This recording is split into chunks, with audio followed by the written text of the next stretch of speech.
muita. Eu tive compulsão alimentar dentro da casa. Jade Picon conta que teve compulsão alimentar no BBB. Provavelmente muita ansiedade, estresse. É mais forte que eu. Ah, isso sim. Na hora da compulsão não tem o que fazer. Como foi a mudança do seu corpo? Você sentiu muito? Muita. Eu tive compulsão alimentar dentro da casa.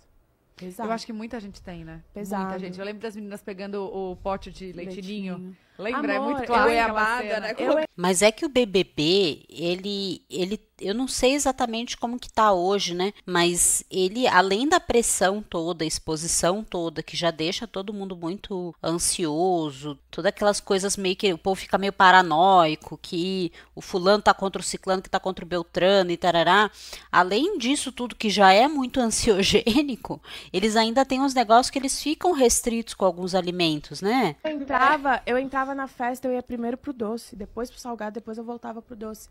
Mas, tipo assim, foi tudo muito... Foi uma compulsão, mas era um pouco consciente. Tipo, foi algo que eu, tipo, falei, cara, eu preciso.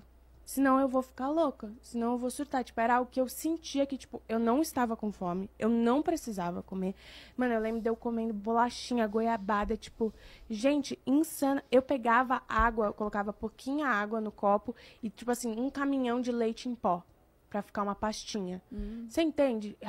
Comia tudo. As festas eram, tipo assim, de eu sentar com dor na barriga. E era consciente, mas eu falava, tipo assim...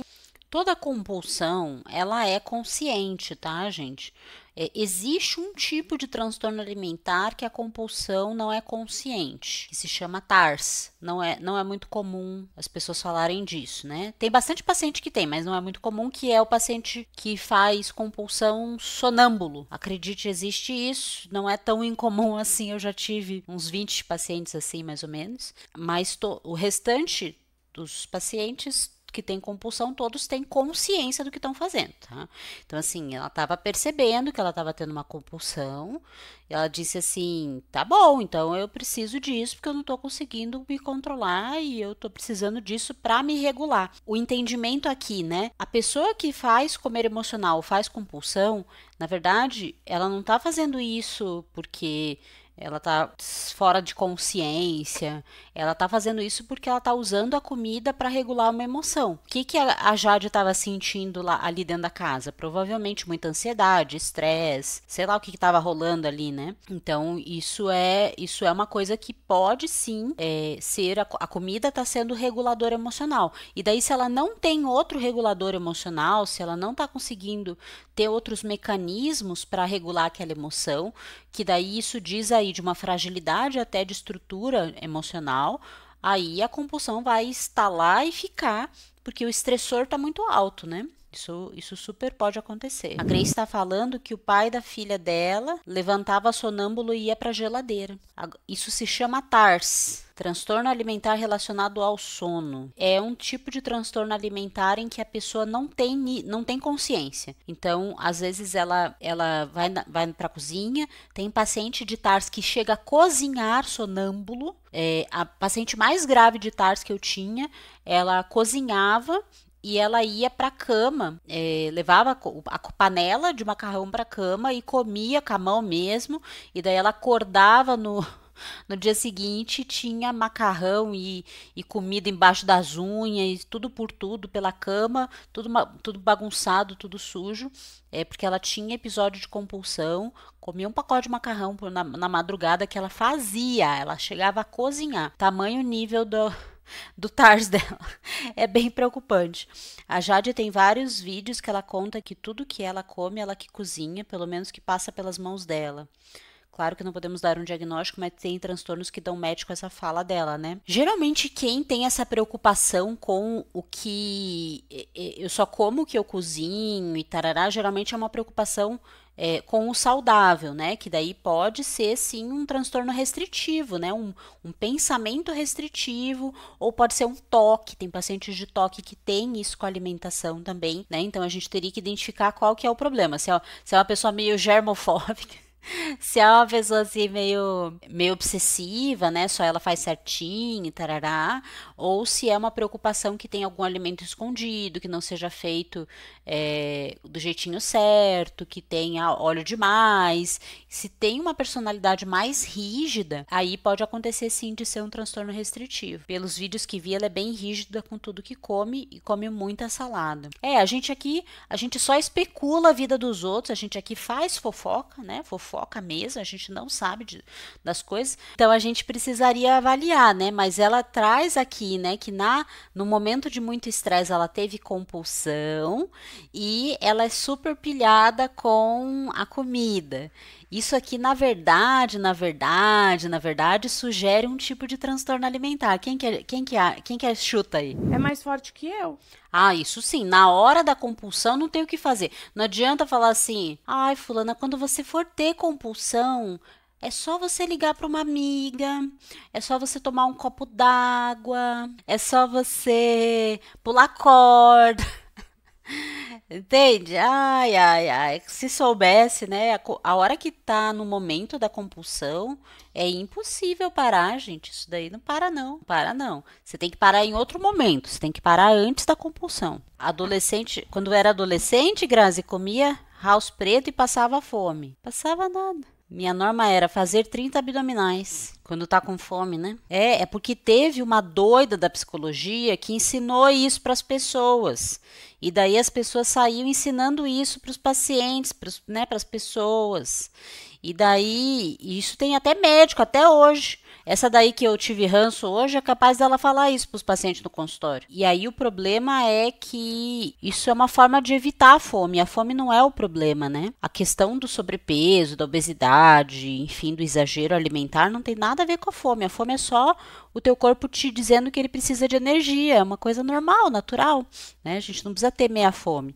Mas essa coisa de fazer abdominal, de tomar copo d'água, de chupar o house preto, é uma história muito engraçada mesmo. Gente, eu tenho uma história com house preto desse ano que foi muito legal, deixa eu contar pra vocês. Eu tava num navio esse ano, que mês que foi que eu fui pro navio? Acho que foi março, né? Não, abril. E daí eu tava lá no navio, e daí no finalzinho da viagem, tinha um monte de gente doente e eu comecei a sentir dor de garganta. Bem no finalzinho, acho que era o último dia, assim. Bem o último dia, assim. E daí eu já tinha feito vários amigos ali no navio. Não tinha um brasileiro no navio, era a única, né? Única como passageiro. E daí eu falei no grupo de WhatsApp lá pros americanos, falei assim, eu tô com dor de garganta. E daí um deles falou assim, eu tenho remédio para dor de garganta, você quer um remédio para dor de garganta? Eu tenho. E daí eu achei que era tipo uma pastilha, alguma coisa assim, né? E daí, enfim, a gente se encontrou e ele me entregou. Era um house preto. E daí eu falei assim, mas você falou que tinha remédio. Daí ele falou assim, mas é remédio para dor de garganta? E daí eu fiquei assim, não, isso aqui é house, isso aqui é bala.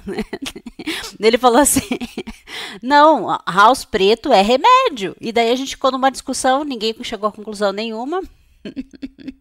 Mas é uma coisa que acontece, gente. O house preto para os americanos é remédio, não é bala. Já tinha muita coisa limitada do outro lado, muita coisa limitada em sua cabeça e todas as condições. E eu falava, tipo, mano, tá tudo certo. Tipo, é o meio que eu tô achando de, tipo, passar pelo que eu tô passando, sabe? E aí eu falei, quando eu sair, eu volto pra minha rotina. E foi isso. Sem terror nenhum. Eu saí, voltei pra minha alimentação, voltei pra minha vida, treino. Tranquila. E tudo. Lá dentro você não consegue treinar. Você tenta. Pois é, gente, é muito doido isso. Eu sempre, toda vez que eu penso em Big Brother, eu penso assim, se eu fosse, acho que eu ia fazer academia, não tenho o que fazer. Imagina, eu fofoqueiro do jeito que sou, eu ia ficar falando da vida dos outros. Você tá andando na esteira e tem todos os bonequinhos da casa grudados na parede. A hora que você vai ver, você já tá no sofá, assim, ó. Calculando, isso aqui, né? Isso aqui. Então, assim, foi o mecanismo dela, vocês veem que ela tem bastante consciência, sim. É interessante, né, você ver alguém com consciência falando. Ela tem bastante consciência, sim, né? Ela diz, foi meu mecanismo para lidar com isso. E é isso, ela só aceitou e beleza, né? Eu acho que realmente é um tipo de programa que realmente ele coloca as pessoas à flor da pele e tudo mais, né? Então foi o mecanismo de coping da Jade Picon. ter compulsão alimentar no Big Brother. A notícia foi a Lily Collins, né, preocupa ao surgir extremamente magra e acende alerta de saúde. Muita gente me marcou num vídeo dela, depois até a gente vai pôr o vídeo aqui, em que eu acho que foi um vídeo daquela série da Netflix, Emily in Paris, e foi um release, alguma coisa assim, e ela apareceu, assim, com traços, né, e enfim, visivelmente muito magra. Para quem não sabe, a Lily Collins ela tem uma história com transtorno alimentar e ela fez um filme que é o To the Bone, O Mínimo para se Viver em português, e esse filme ele é um filme muito icônico na área da anorexia. Ela contou várias vezes que foi muito emocionante para ela fazer esse filme.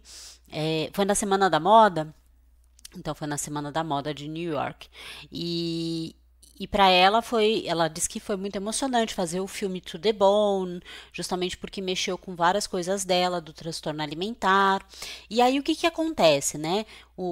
A minha galera, né, que estuda TA, meus seguidores, meus alunos, me marcaram muito nesses vídeos, nessas fotos, e me pediram para reagir. A gente não deu tempo de fazer react, então eu fiz uma colaboração com uma jornalista e que eu dividi um pouquinho com ela qual que é a preocupação, né?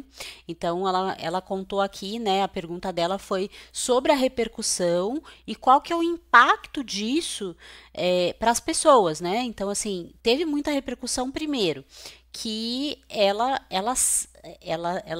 é uma pessoa pública e que já falou muito sobre transtornos alimentares. Então, não é como se a gente tivesse falando com alguém que nunca apareceu, né, com uma mudança de imagem. Então, ela já teve um TA. Então, trouxe esses debates sobre como que está a saúde mental dela, né? Então, assim, toda vez que a gente tem um artista, uma atriz, um atleta, um influencer que está falando ali de transtornos mentais, ou um transtorno alimentar, que é um transtorno mental, a gente acaba tendo aí toda essa repercussão, esse debate, e assim, como ela já falou da vulnerabilidade dela, ela já falou do quanto que isso mexeu muito com a saúde mental dela, a gente se preocupa, né?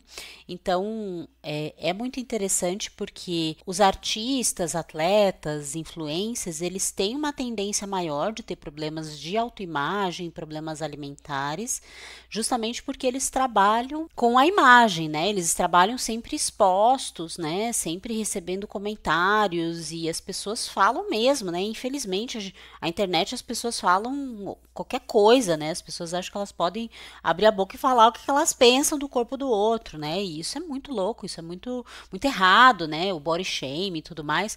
Mas a gente tá aqui diante de uma pessoa que teve aí, né, essa vida junto com o TA. E o problema não é necessariamente ela ter um TA ou ela ter passado por isso e talvez estar passando de volta. O problema é que isso abre uma conversa sobre o que é bonito nas telas, o que é apreciado e tudo mais, e que às vezes reforçam um transtorno alimentar, né? Teve gente que fez comentários, Pri, mas não cabe nem os órgãos dela ali dentro, né? Então, assim, ela tá realmente muito preocupante e tudo mais. Então, é realmente algo para a gente cuidar, né? E especialmente porque artistas, eles acabam influenciando principalmente a nova geração ali, né? Os adolescentes, os adultos jovens, que são os mais influenciados por isso, né? Então, a gente precisa, né, ter o cuidado sobre os transtornos alimentares, a orientação, a conscientização, né? Eu dou muito palestra em escolas, a pedido, né, de institutos que falam aí para crianças e adolescentes.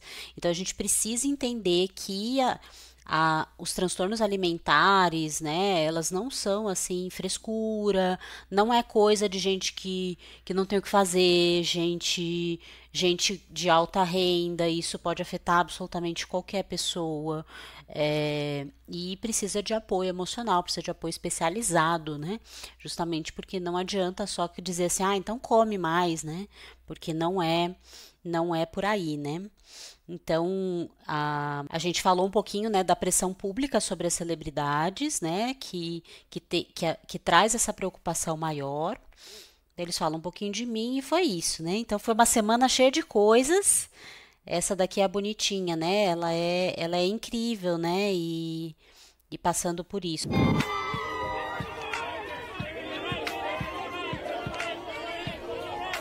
Very slender waist.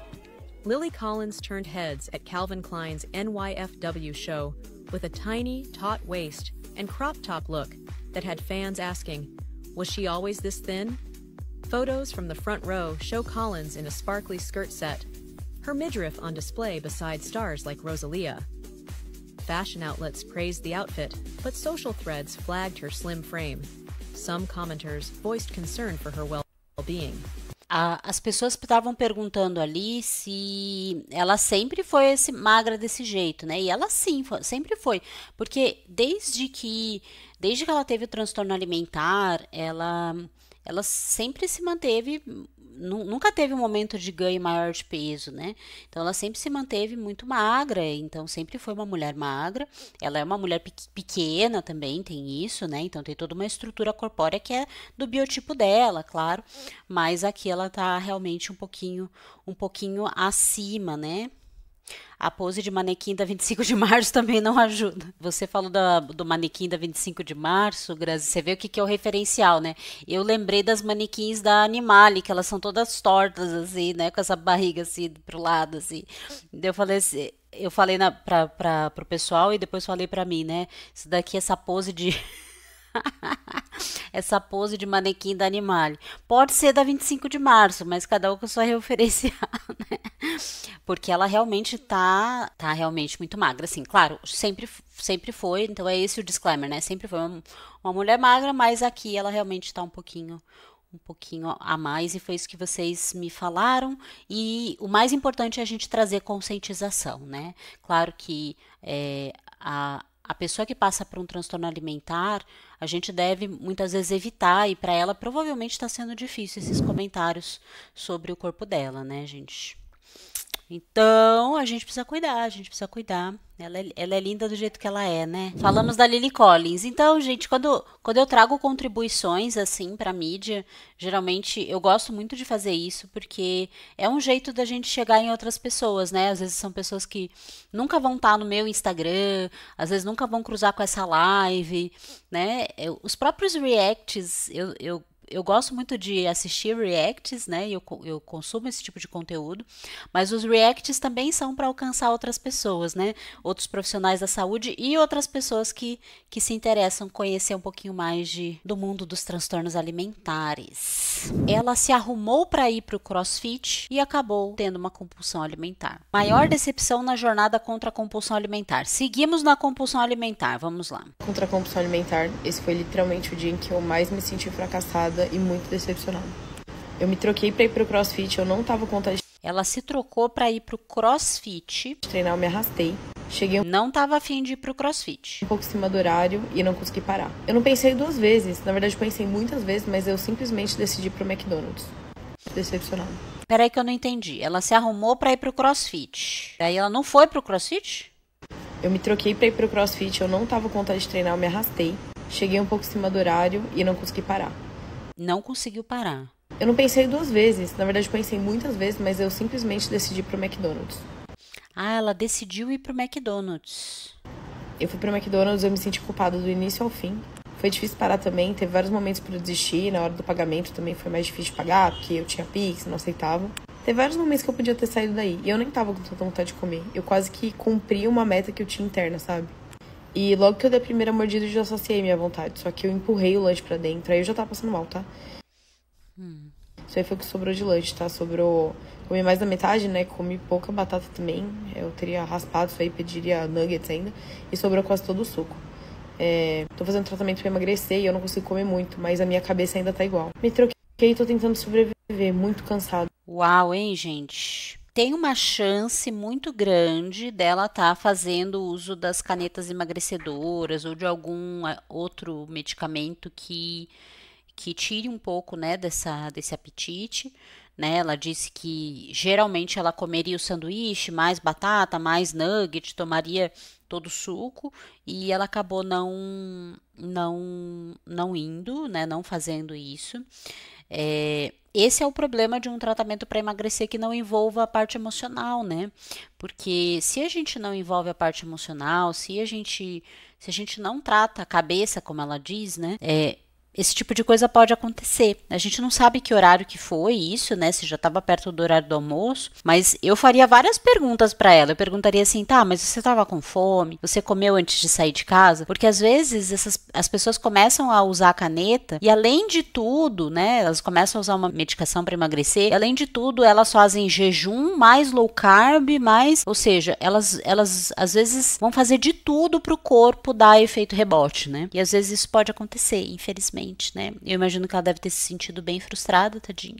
Mas por isso que a gente precisa cuidar do emocional também, né? E encontrar jeitinhos de fazer as coisas com calma, né? Por mais que tenha bastante peso para perder, vai com calma, vai com jeitinho. Você chega lá. É muito melhor o emagrecimento para a vida toda do que o efeito sanfona. Então, é bem chocante isso aqui, né? E tomara que ela consiga cuidar dessa compulsão, tá? Isso aqui é compulsão. Ela só parou a hora que ela não aguentou mais, né? Isso aqui também é compulsão, mesmo que tenha sido uma quantidade menor do que ela está acostumada. É que nem na bariátrica, né? A compulsão da bariátrica, obviamente, vai ser com muito menos alimento no paciente que fez a bari, mas se ele come ali uma quantidade muito grande de comida, ele chega a quase passar mal, chega a ficar estufado e só consegue parar a hora que dói, é compulsão alimentar do mesmo jeito, né? Tem chance de ser. Por isso, gente, todo o tratamento do emagrecimento precisa ser um tratamento aqui, ó. Mente sã, corpo sã, como diz.